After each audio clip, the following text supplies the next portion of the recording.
Mais oui, vous êtes bien dans Plus ou Moins Geek, le seul magazine télé à revenir sur plus de 50 ans de culture geek en 52 minutes. Un petit chiffre pour casser les préjugés si chez vous, vous vous dites « Oh non, la culture geek c'est récent ».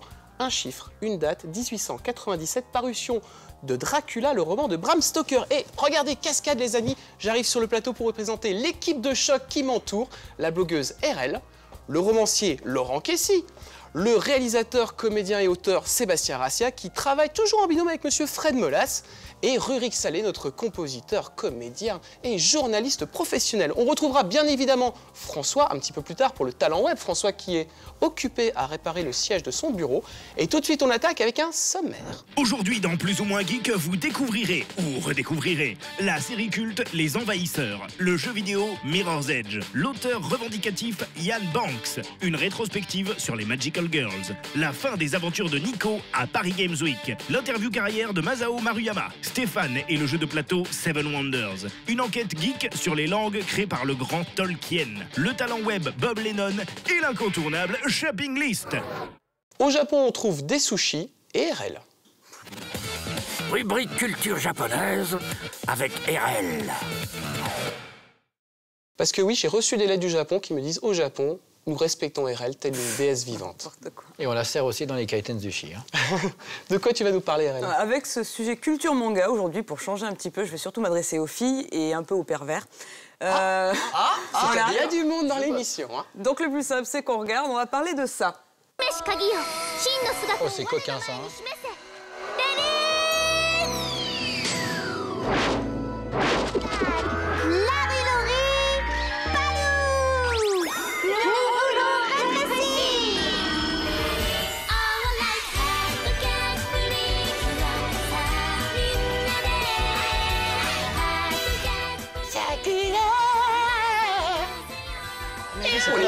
C'est pas la version techno qu'on a eu. C'est leur moon.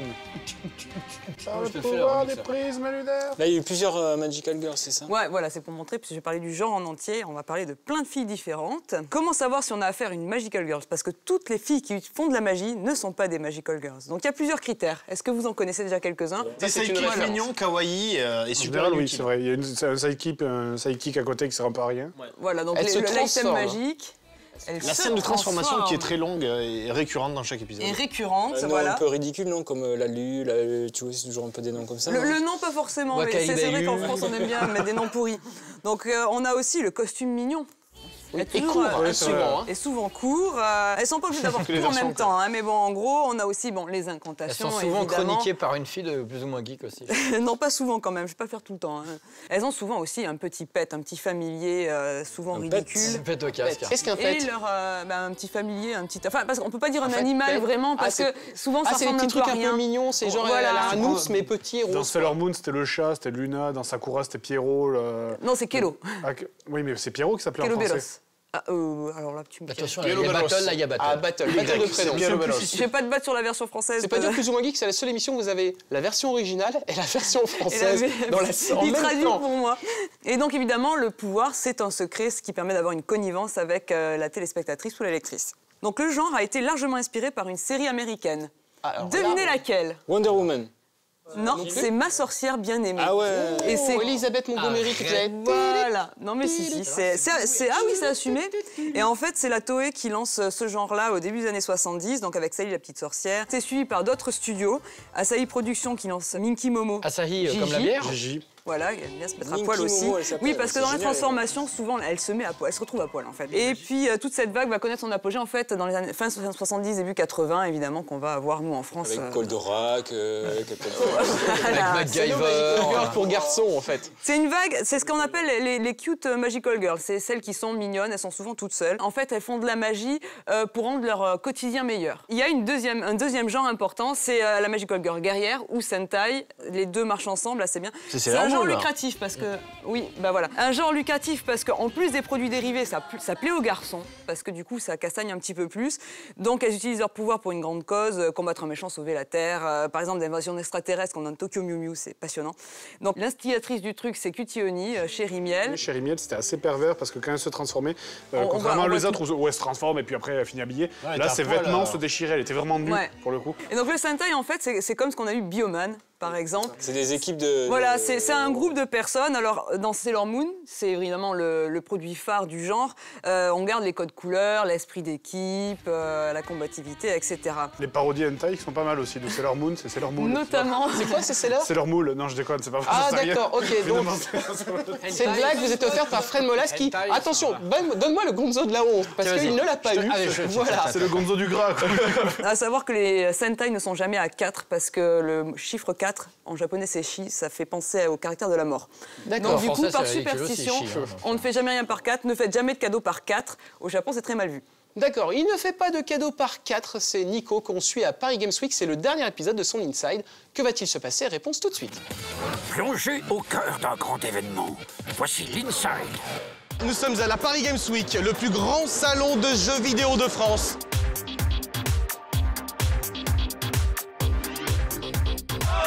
Et voilà, les gens sont complètement fous. C'est aussi ça la Paris Games Week. But du jour, ne pas perdre Nico.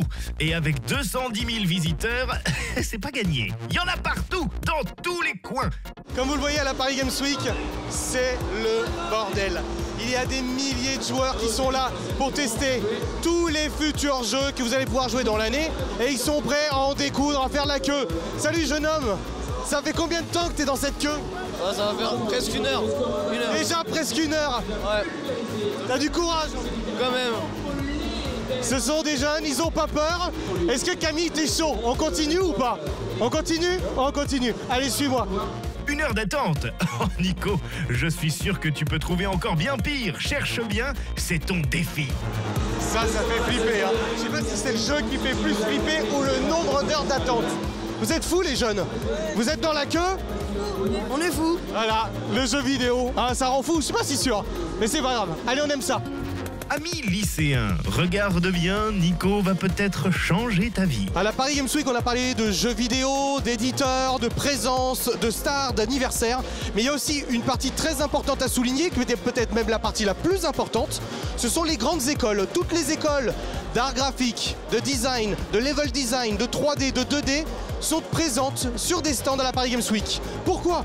Pour la simple et bonne raison, c'est que vous voyez ici toutes les petites têtes blondes qui sont prêtes à acheter les futurs jeux qu'on va retrouver dans les bacs pour Noël ou pour les autres périodes de l'année.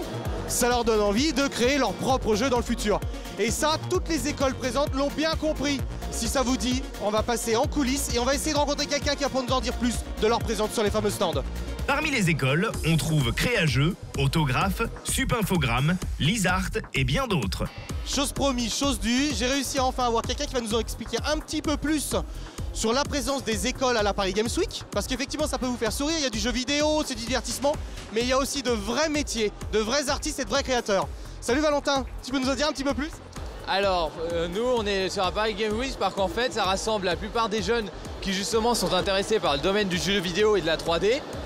Et donc, on est là pour leur exposer ce monde-là, qui est pas forcément très connu ou pour lequel on a une fausse idée. Et justement, on leur dit comment ça fonctionne, comment on peut y accéder, et justement ce que ça peut apporter, les débouchés qu'on a là-dedans dans ce domaine de métier.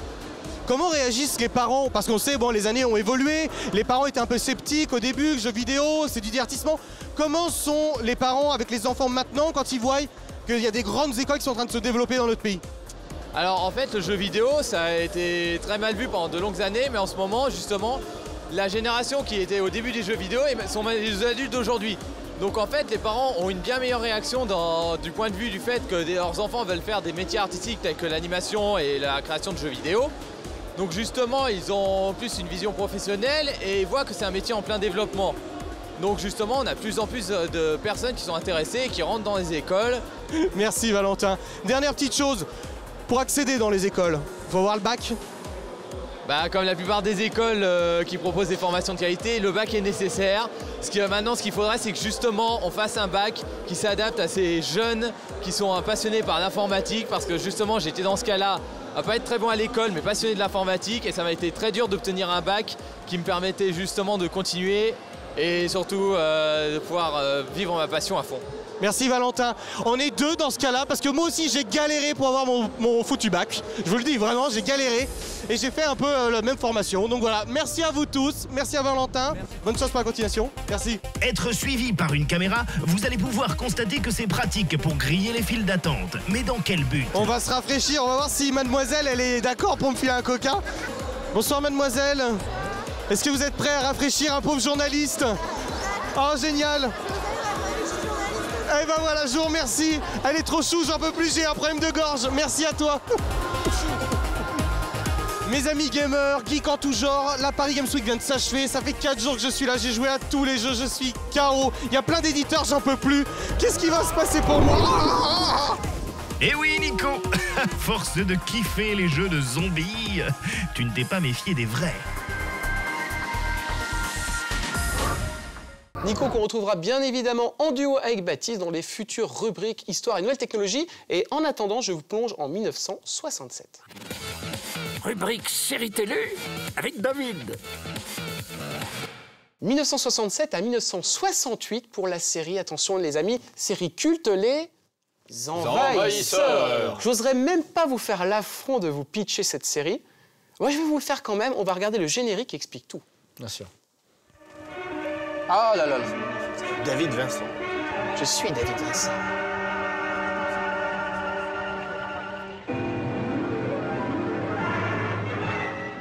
Les Envahisseurs. Une production Queen Martin. Avec Roy Kinner dans le rôle de David Vincent.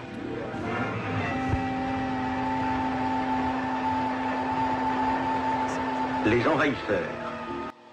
Voilà. Les Envahisseurs. J'ai tout compris. Alors, c'est quoi le titre? Alors, je vais quand même le coup. Voilà. Une image vaut mieux qu'un long discours. Hein. Les Envahisseurs. Alors, je vais vous faire l'affront de vous pitcher la série Les Envahisseurs. Ouais, tu as tout dit. Les Envahisseurs. C'est David Vincent joué par Roy Tynes qui cherche un raccourci que jamais il ne trouva. Donc, il est dans sa petite voiture et tout, puis un coup, il s'endort. Et d'un coup, il est réveillé par une lueur rouge, avec une vieille soucoupe qui se pose.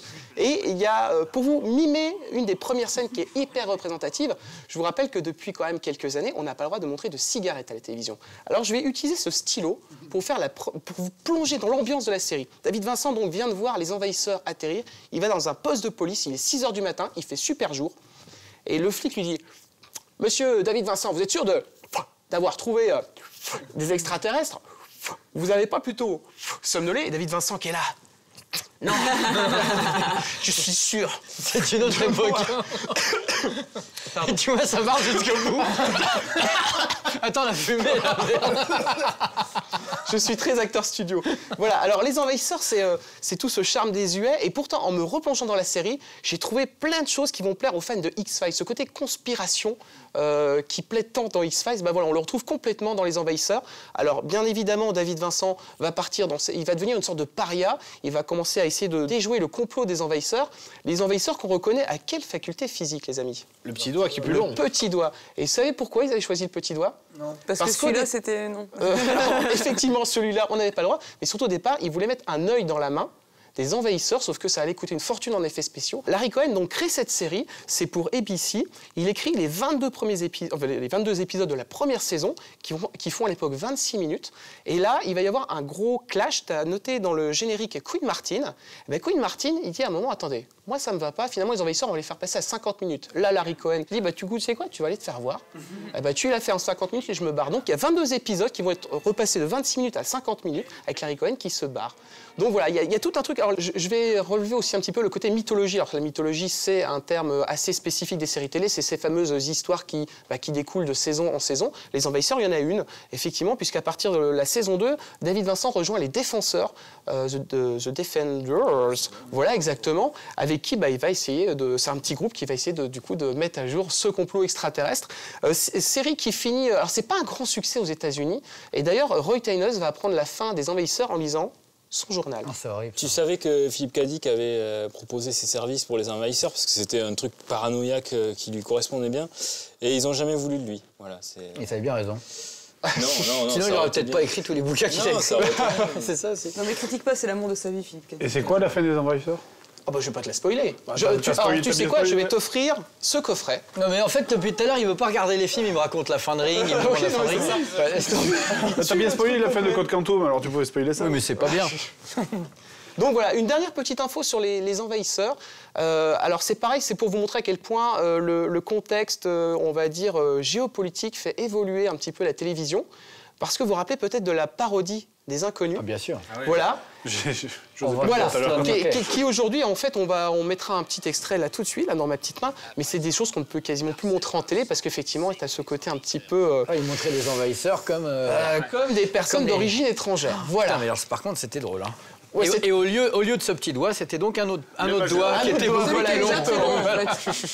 Allez, on va attaquer aussi avec des gens qui sont d'une autre origine, puisqu'on va passer sur l'interview carrière avec un créatif du Japon.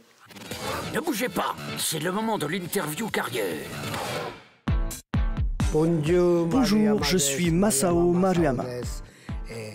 Regardez Plus ou moins geek, s'il vous plaît. C'est un petit monsieur très humble que vous avez vu arriver avec ses baskets rouges et sa chemise orange. C'est pourtant un très grand monsieur de l'animation à qui de nombreux professionnels doivent beaucoup que nous avons interviewé à Japan Expo.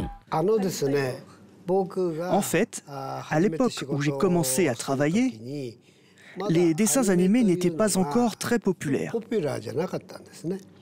Tezuka Osamu a créé la Mushi Production. Jusque-là, on avait un film au cinéma tous les 3 ou 5 ans. On faisait des œuvres plutôt longues. Grâce à Tezuka Osamu, on est arrivé à un dessin animé par semaine à la télévision. Pour cela, il fallait produire une œuvre par mois. Et comme il avait commencé ce projet si insensé, il lui fallait de la main-d'œuvre. C'est pour ça que les jeunes comme moi ont été mobilisés. Et bien que je ne connaissais absolument rien aux animés, c'est ainsi que j'ai fait mon entrée dans le monde des affaires. Le studio Madhouse est arrivé plus tard. Comment est-il né? J'ai commencé l'animation en travaillant à Mushi Production, créée par Maître Tezuka. J'y ai travaillé sur plusieurs œuvres, notamment Ashita no Joe, sur lequel j'ai été dirigé par Tezuka Osamu. Malheureusement, quelques temps plus tard, Mushi Production a fait faillite. Avec tout le personnel qui avait œuvré sur Ashita no Joe, on a créé Madhouse et ainsi commencé à travailler. Pourquoi avoir choisi des longs métrages pour commencer? Il y a des périodes avec beaucoup de longs métrages et d'autres avec beaucoup de séries télé. Ce n'est pas moi qui choisis, ce sont les circonstances qui font que c'est ainsi.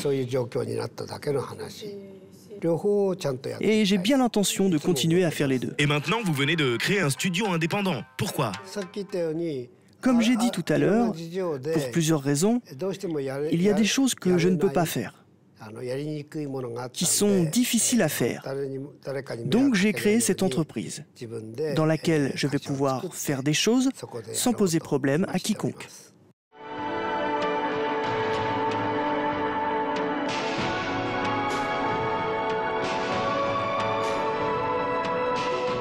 Quel est votre poste préféré? J'aime tout. J'ai envie d'essayer tout ce qu'il y a à faire. Cependant, pour chaque chose, il y a toujours quelqu'un de plus doué que moi.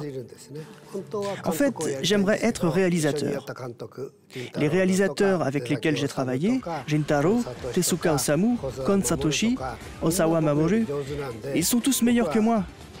Mon travail consiste donc à ce que le leur se fasse dans les meilleures conditions possibles.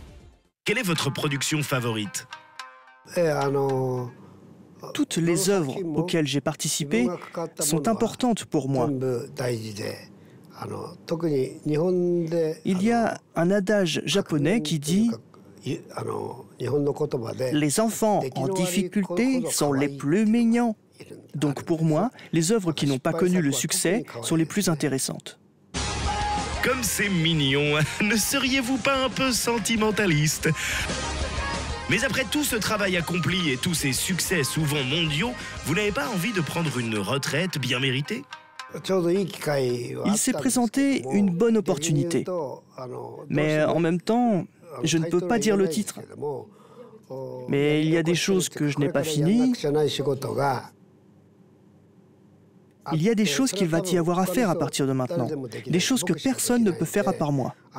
Alors je pense continuer encore pendant au moins 5 ans. Il est maintenant temps de tirer au sort la question conne. Qu'est-ce que vous avez mangé hier soir? Hier soir, j'ai mangé du saumon. C'était très bon.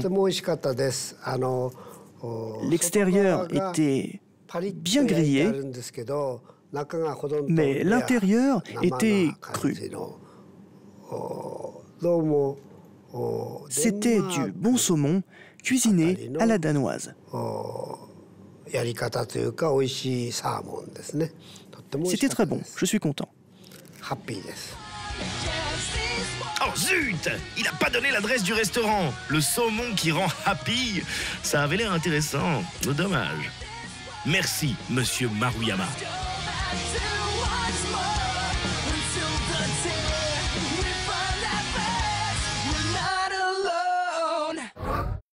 Ta rencontre avec cet homme? Voilà, c'est moi qui ai fait l'interview et en fait c'est un monsieur qui est hyper poli, c'est un grand monsieur en plus et j'ai une copine qui est tombée amoureuse de lui parce qu'il est tout petit, il touchait pas le sol avec ses petits baskets rouges et tout, c'était trop mignon. Mais ouais, mais elle veut en commander un pour Noël en fait. D'accord, et ben nous on va commander un Fred et un Seb mais on va être livrés tout de suite. Rubrique jeux vidéo avec Fred et Seb. Donc moi ce coup-ci, je vais parler de Mirror's Edge. C'est un jeu qui n'a pas eu un gros succès commercial, hélas. C'est un jeu qui méritait un meilleur destin, je pense, parce qu'il était très original. C'est un jeu de plateforme à la première personne, en fait. Donc c'était complètement unique comme concept. Ça a été développé par DICE, ça a été édité par Electronic Arts en 2008. Donc on va regarder quelques images de suite. DICE, c'est le studio qui a fait Battlefield. Et ils ont piqué ça pour la BO de, Spider-Man. Spider-Man. Tu m'as piqué la fin de ma chronique. Donc voilà, c'est vraiment un jeu de plateforme à la première personne. C'est un truc de parcours. C'est du parcours, c'est exactement ça. C'est du Yamakasi. Tu m'as aussi piqué une partie de ma chronique. Sur un scénar de Luc Besson. C'est fini. Et tout de suite, rubrique. Voilà, de rubrique jeux vidéo. Avec quelqu'un d'autre. Donc voilà, alors le scénario, c'est dans un futur proche, donc on est dans un régime totalitaire. En fait, la criminalité a énormément augmenté. Et pour contrer ça, en fait, le gouvernement décide... Il y a Claude Guéant, bien sûr. C'est ça. Et pour contrer ça, en fait, le gouvernement donc, décide de mettre des caméras partout, de surveiller Internet, de surveiller le téléphone, etc. Il y a des rondes d'hélicoptères. Plus personne ne peut rien faire. Voilà, des policiers partout, des flics partout, etc. Et donc, il ne reste que quelques personnes qui ne veulent pas qu'on lise leur mail, leur machin. Et donc, ils font appel à des messagers. Ça s'appelle des messagers. Donc, on en incarne on incarne Faith, donc qui ont pour rôle de délivrer des messages, de jouer le rôle de la poste entre différentes personnes. En fait, ils livrent des emails, mais ils ont le papier. On incarne un facteur. On incarne un facteur, c'est ça. Et donc le but, c'est de... Le jeu peut être... Il peut y avoir une très légère dimension FPS dans la mesure où on peut ramasser des armes et tirer sur les gens. FPS. First person shooter. Donc Call of Duty, tout ça, voilà. Mais le jeu est beaucoup plus amusant à faire sans tuer personne en fait. Puisque le jeu, tu peux le faire en mode pacifique. Il y a cette possibilité de combattre les soldats, mais en les désarmant et en les frappant, mais sans utiliser l'arme. Le but, c'est vraiment de s'enfuir et de sauter d'obstacle en obstacle et d'atterrir. Et donc le jeu, comme tu as dit, c'est du parcours, hein, c'est les Yamakasi en français, c'est exactement ça. Donc le but, c'est vraiment... Est-ce que tu pourrais me faire une démo, s'il te plaît, en plateau? Tout de suite. Vous voulez casser le plateau? On peut le faire.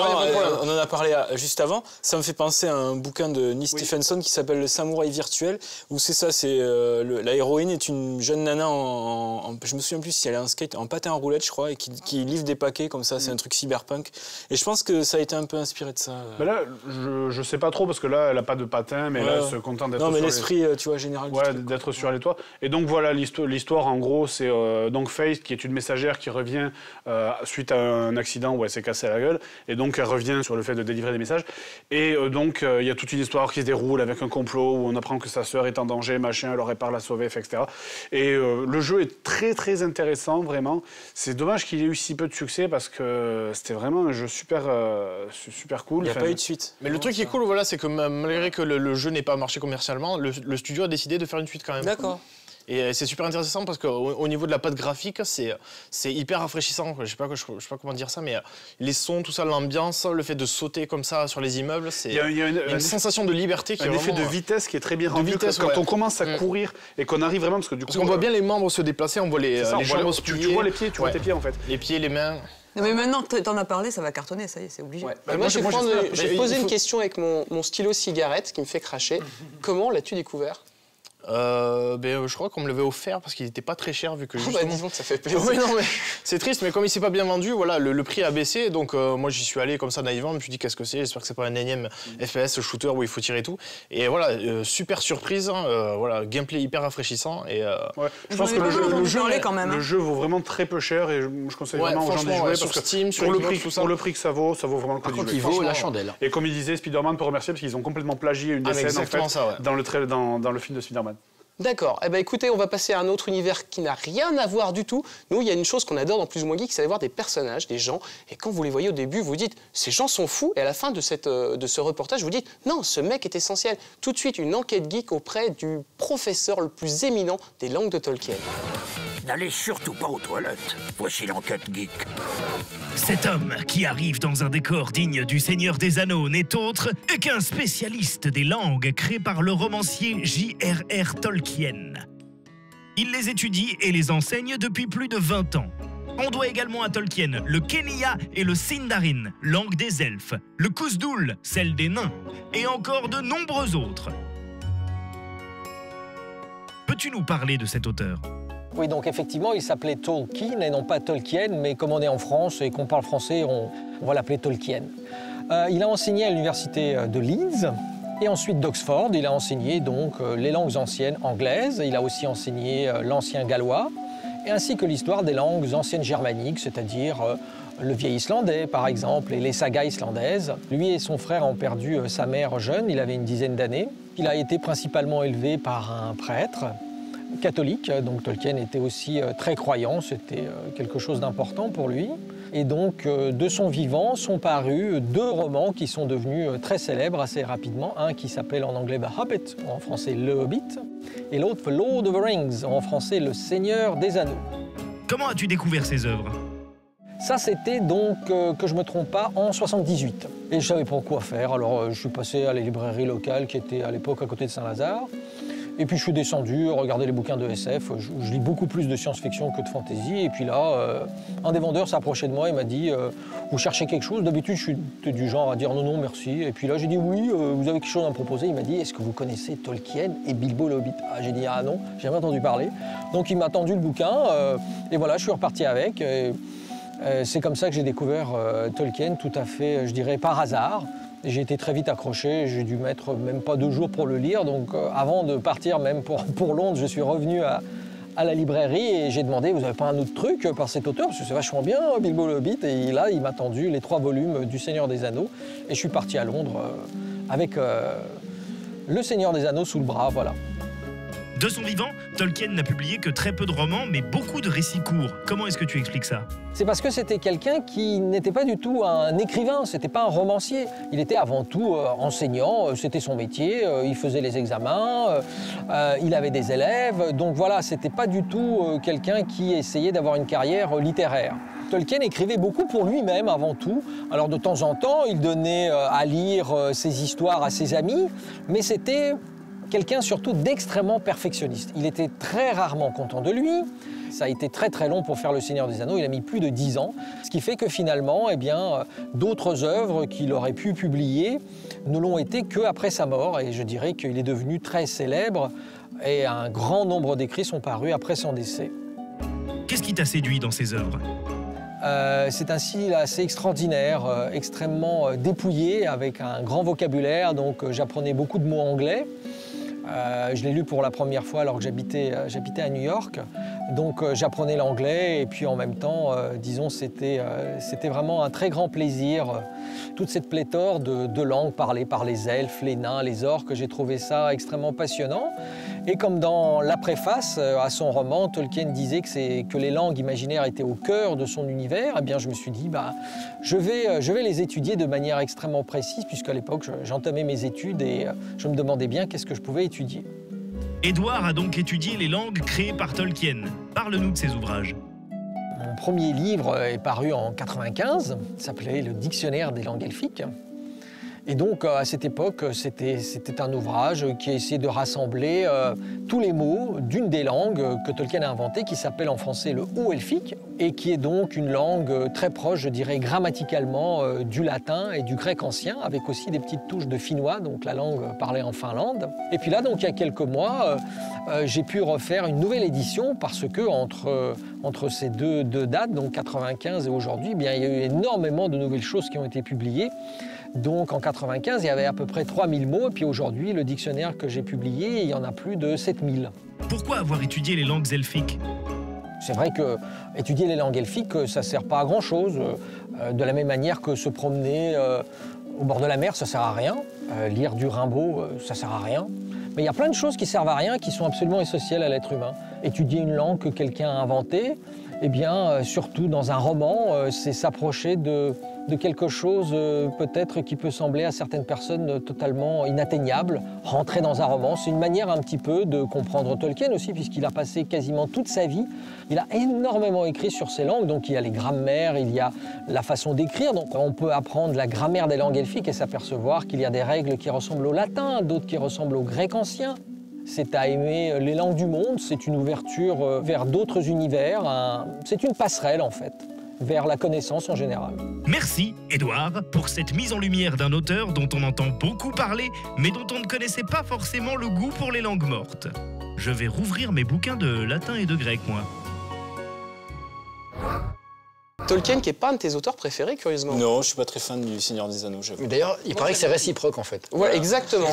Eh bien, écoute, tu as à peu près 4 minutes le temps qu'on retrouve Stéphane Gallo pour sa rubrique jeu de rôle, jeu de plateau, pour que tu puisses préparer ta chronique en elfique. Rubrique jeu de plateau avec Stéphane. Bienvenue dans la rubrique jeu de rôle, jeu de plateau. Le jeu du jour est Seven Wonders, un jeu de construction de création française qui a raflé absolument tout ce qui existe en termes de prix depuis sa sortie en 2010. Fruit d'une nouvelle collaboration d'Antoine Boza avec Repoprod, il met les joueurs aux commandes de cités antiques rivales. 3 âges se succèdent et proposent leurs propres bâtiments et spécificités. Ces 3 phases terminées, il est temps de compter les points de victoire. La partie commence avec le tirage par chaque joueur de sa cité. Florian hérite de Babylone, Henri récupère Rhodes et John obtient Alexandrie. Comme ce sont des joueurs expérimentés, ils vont jouer avec la face B de leur plateau, ces faces mettant plus en avant les avantages et désavantages de chaque cité, forces et faiblesses, et différenciant mieux les spécificités de chaque nation. Pour le premier âge, chaque joueur va obtenir une main de 7 cartes. Le déroulement d'un tour est simple. Chaque joueur choisit une carte, la pose devant lui, face cachée, puis les cartes des différents joueurs sont révélées simultanément et les joueurs transmettent leurs mains restantes, soit 6 cartes au premier tour, aux joueurs à leur gauche. Le sens de rotation des cartes change à chaque âge. Quelques tours ont passé et déjà des tendances très fortes se dégagent. Ainsi, John s'est clairement orienté vers la production de matières premières. Un moyen très simple de forcer ses petits camarades à l'enrichir en lui achetant toutes les ressources qui leur font défaut. De son côté, Florian a ouvert son jeu avec la construction de bâtiments publics. Une stratégie payante puisque ces bâtiments rapportent des points de prestige et donc des points de victoire, mais aussi grâce au chaînage proposé pour ces cartes. Ainsi, en construisant l'hôtel au premier âge, il est assuré de pouvoir bâtir le temple au second âge, puis le panthéon au troisième âge. Il poursuit sur cette lancée puisqu'il vient de bâtir les bains, ce qui lui permettra plus tard la construction gratuite d'un aqueduc. Les cartes ont été révélées, elles changent de main à présent. En se dotant d'un bâtiment militaire juste à la fin du premier âge, Henri a contraint ses adversaires à réagir. Depuis le début du deuxième âge, c'est l'escalade entre Rhodes et Alexandrie. John a suivi un temps cet effort militaire, puis préféré poursuivre son chemin tranquille en se lançant dans le commerce. Il poursuit cette nouvelle politique, à ce tour, en posant un forum. Que vont faire ses rivaux ? Henri possède toujours la plus grande puissance militaire, mais il craint de se faire rattraper. Il ne peut pas actuellement construire le champ de tir qu'il a dans sa main, faute de matériaux. Mais il est hors de question qu'il laisse cette carte dans la main qu'il va passer bientôt à Florian. Il a donc 2 solutions. Il peut défausser la carte et encaisser 3 pièces d'or, ou il peut avancer son étape de merveille, le problème étant qu'il lui manque un petit peu de minerai. C'est le second choix qu'il fait. Il construit donc sa première étape de merveille et achète le minerai qui lui manque à Babylone. Il remet donc 2 pièces d'or à John. Les cartes ont été toutes révélées. Qu'a fait Florian pendant ce temps? Lui, il poursuit dans la voie scientifique. C'est un nouvel effort. La voie scientifique est un très bon moyen de faire des points, mais il exige un certain investissement. Grâce au chaînage, heureusement, c'est aussi un accès facile vers de futurs bâtiments gratuits. Un bon choix donc que de bâtir ce dispensaire. Le troisième âge s'ouvre à peine et la stratégie de Henri s'est déjà révélée payante. Ses victoires militaires, comptabilisées à la fin du second âge, viennent de lui rapporter 6 points de victoire, soit 8 au total depuis le début de la partie. On change à présent de paquet de cartes, les mains sont en train d'être redistribuées. Chacun va bientôt pouvoir jouer sa première carte marquée d'un 3 romain. Après un sursaut belliqueux, Florian est revenu à ses objectifs scientifiques en multipliant les cartes vertes. Les 3 joueurs ont bien avancé la construction de leur merveille et il ne manque qu'une étape à John pour compléter cet objectif. Justement, John à ce tour pose sa carte et il fait un pas décisif en construisant un palace à ce tour, soit 8 points de victoire d'un coup. Les guildes, les cartes violettes qui augmentent les points de victoire, sont actuellement sur le devant de la scène. Elles sont bel et bien entrées en jeu. Et Henry, en posant à ce tour la guilde des travailleurs, s'appuie sur les cartes de John et de son autre voisin pour gagner des points de victoire. La guilde des travailleurs va lui rapporter 1 point par matière première possédée par ses voisins, de quoi se faire un joli pactole. L'heure est au compte des points de victoire après la pose de la dernière carte. Comme prévu, Henry mène sur le plan militaire et il vole des points à ses voisins. John, de son côté, le devance de peu, grâce à ses guildes qui le dotent de points en fonction de ses cartes de commerce, mais aussi de ressources. Évidemment, il reste le 3e joueur, l'outsider, celui qu'on n'attendait pas, Florian, et c'est lui qui tire son épingle du jeu grâce au bâtiment public et à des combinaisons de cartes scientifiques très efficaces. Ces cartes vertes lui rapportent un total de 31 points, de quoi se placer aisément en tête. C'est donc une victoire de Babylone qu'il faut prononcer après cette partie d'une demi-heure, tendue mais rondement menée. Laurent, oui. As-tu eu le temps de bosser ton langage elfique? Je suis prêt. Voilà, à la manière d'une sitcom des années 90, Laurent! Rubrique BD et romans avec Laurent. Une chronique sur un sujet que je suis sûr vous connaissez pas puisqu'il s'agit de littérature, hein, de livres. Comme vous ne lisez pas... De litière. Je lis que les des Mickey Parade. Voilà. La littérature. Un jour, on parlera de Mickey Donald, tout ça. Ouais, Mickey Donald et moi, comme disait Douchka. Le cycle de la culture de Ian Banks, on va voir quelques couvertures qui sont pas forcément hyper parlantes, mais c'est pour que vous voyez qu'il s'agit de science-fiction, évidemment. C'est parfait pour c'est joli. Alors Ian Banks, là, vous voyez ici, Ian M. Banks, quand il écrit de la SF, il rajoute l'initiale de son deuxième. C'est pour prénom. Mireille, je crois. Voilà, pour Mylène d'ailleurs. Et quand il fait des bouquins de littérature générale comme celui-là, il enlève le M.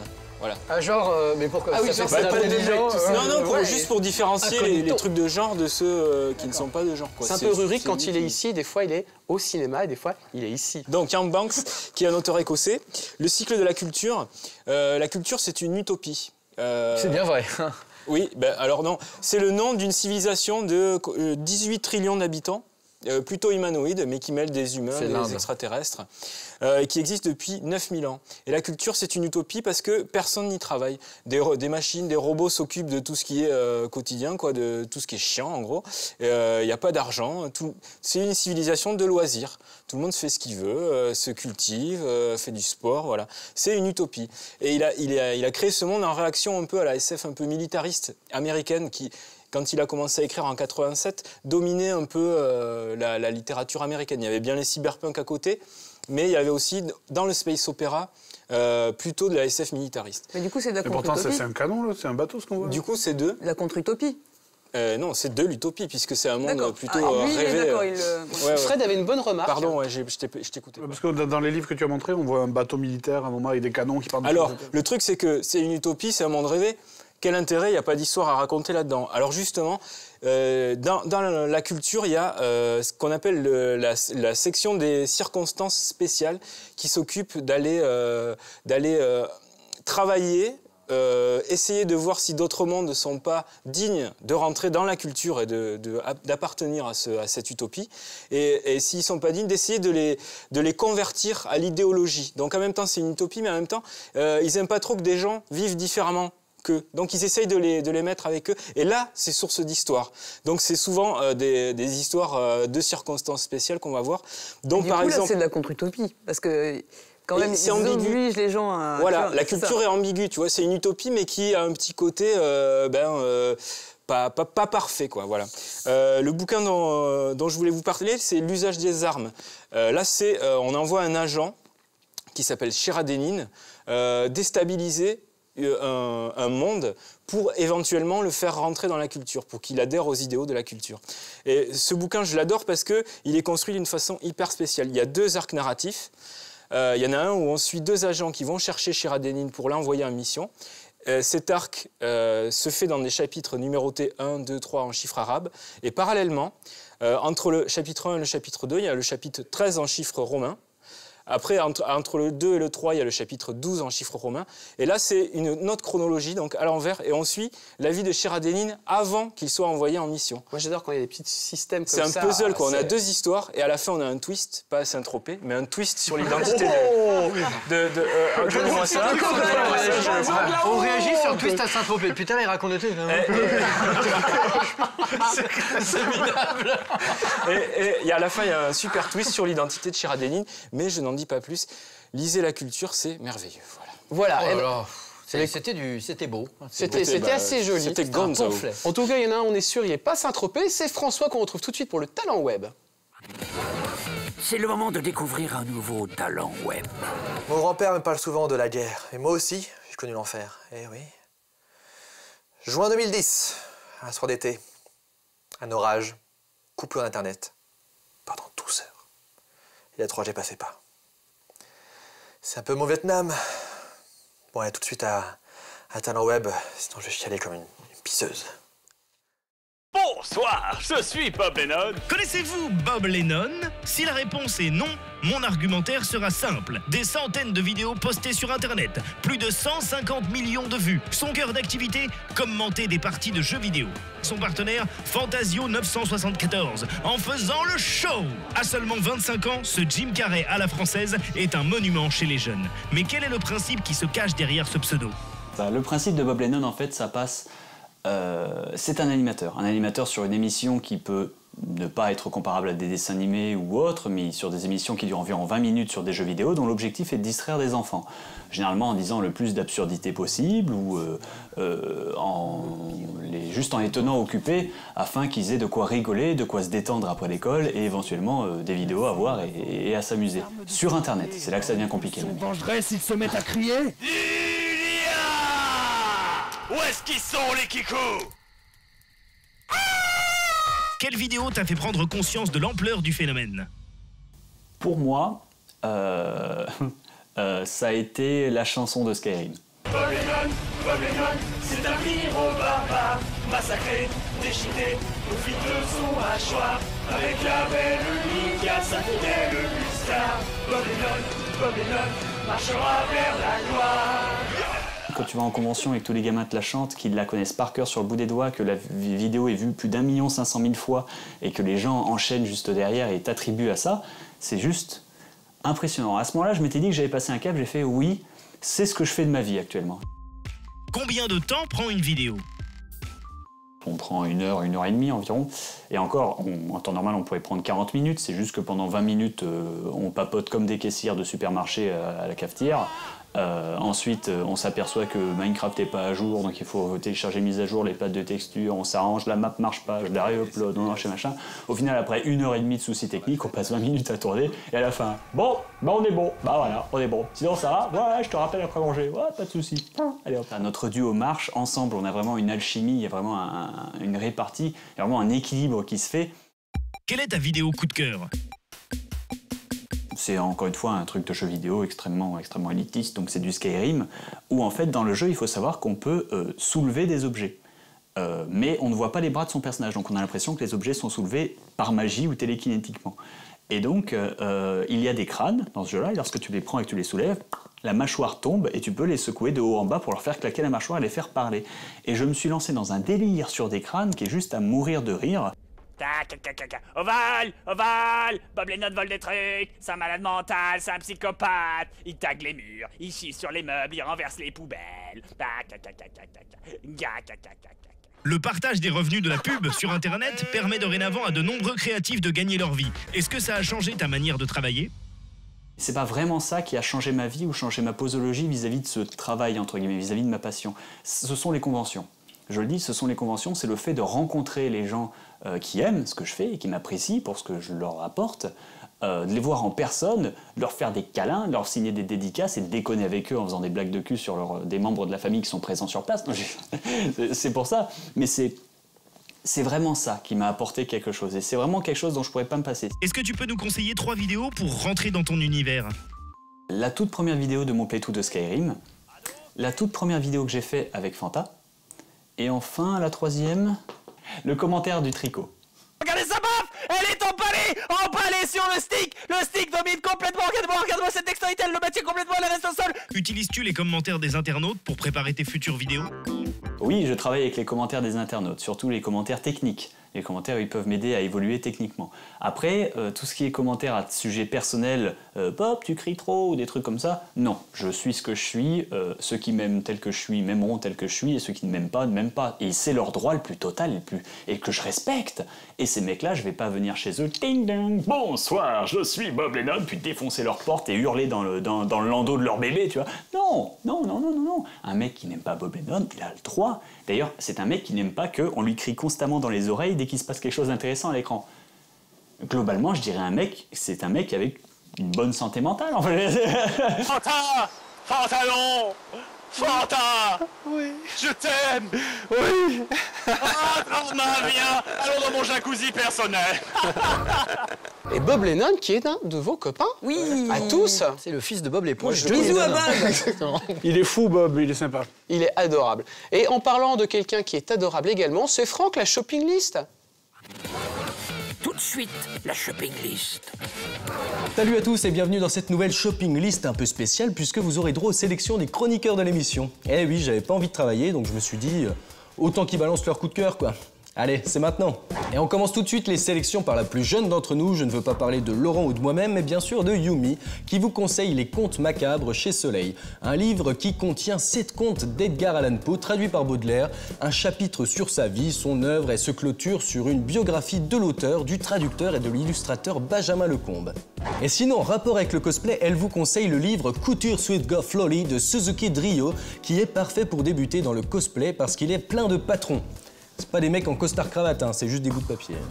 Et on va maintenant passer à la sélection de Sébastien Rassia, dit aussi Seb, dit aussi pour les intimes. Il vous conseille le livre du voyage, c'est écrit par Bernard Werber et ça se veut comme un moyen de transport vers un endroit de ta tête qui va bien.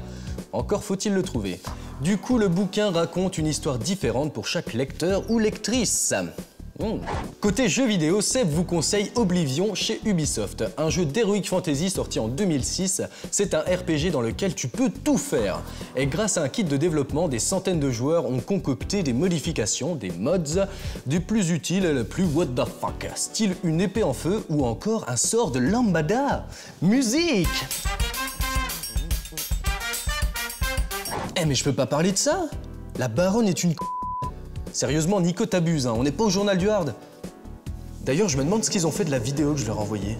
On passe maintenant à la sélection de David qui vous conseille Jason Bourne, l'héritage, chez Universal Pictures. Et c'est avec l'acteur Jeremy Renner, qui apparemment est au goût de David. Moi, je ne dis rien, je suis qu'en spectateur. Et il dit que c'est quand même traficoté pour faire du Jason Bourne sans Jason Bourne. David vous conseille également L'étrange pouvoir de Norman. Il kiffe bien et ça n'a rien à voir avec le Norman du web. Hein. On est bien d'accord? C'est un film d'animation en 3D dans l'esprit de Tim Burton. Et on passe maintenant à la sélection de Laurent qui vous conseille l'intégrale de Feel Perfect chez Dupuis. C'est une réédition de chef-d'œuvre d'un pilier de métal hurlant pour la première fois en intégrale. Les récits, illustrations et dessins que Serge Clair a réalisés autour de son emblématique personnage Feel Perfect sont enfin réunis. Ça a l'air cool. Il vous conseille également Le Canon graphique chez Télémac. C'est une adaptation de récits classiques en BD et ce sont les plus grands chefs-d'œuvre de la littérature mondiale imaginés par plus de 50 artistes du 9e art. Et on passe maintenant à la sélection de Baptiste et au nom de la science, il vous conseille le livre Y a-t-il un architecte dans l'univers? C'est de Stephen Hawking chez Odile Jacob et c'est difficilement digeste parfois, mais lisez-le et vous aurez enfin de véritables éléments scientifiques et prouvés sur notre origine et celle de notre univers. Et pour la partie nouvelle technologie, il vous conseille le casque Epoch de la société Emotive. C'est un casque qui détecte les signaux cérébraux de celui qui le porte pour commander par exemple un ordinateur ou jouer à des jeux vidéo. Et c'est tout ça par la pensée, mais c'est dingue! C'est à moins de 300 € et si vous voulez un style futuriste et manipuler un ordi avec classe, eh ben vous pouvez trouver ça sur le net. Et c'est maintenant au tour d'RL qui vous conseille l'anthologie du Framponnet chez Komiku. Les Français, ça fait chic, c'est classe et les Japonais adorent en mettre partout, mais dommage qu'ils ne comprennent pas très bien la langue de Molière. Le résultat, ça fait du Framponnet, un florilège d'aberrations en tout genre. Comme par exemple, ça vous dirait pas de prendre un petit verre au bistrot de la Bave? Super classe. Eh oui, vous savez qu'on aime tous les point and click chez Plus ou Moins Geek et RL vous conseille Deponia, un jeu d'aventure aux allures de BD et au sarcasme décapant dans un décor de rêve. Une planète avec plein d'ordures dessus. Oh, je rêverais d'y aller. Oh, je devrais faire ça plus souvent, ça m'évite de bosser, moi. La shopping list spéciale sélection chroniqueur est terminée. Vous pouvez toujours m'envoyer vos coups de cœur à cette adresse et nous, on va retrouver l'équipe de Plus ou Moins Geek. Salut! Je crois que tu deviens allergique finalement à Franck. Ah, tout à fait. Tu ne le trouves pas tout mignon, Je tout ne kawaii? supporte pas. Il a un beau fauteuil quand même. T'es jaloux de sa mèche. c'est ça, Ouais, un exactement. petit peu, Ouais. Il a une jolie mèche qui joue en même temps qu'il fait sa chronique. Allez les amis, on passe au vote. Le moment de vous donner un petit plus, réciproquement, RL.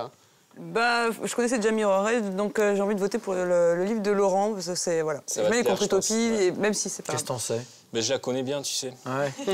Mirror's Edge, ouais, j'ai envie d'y jouer. Seb? Ah ben, choix complètement orienté, le copain Bob Lennon. Seb, c'est bien. Fred? Bah oui, c'est vrai. Bah oui, c'est vrai.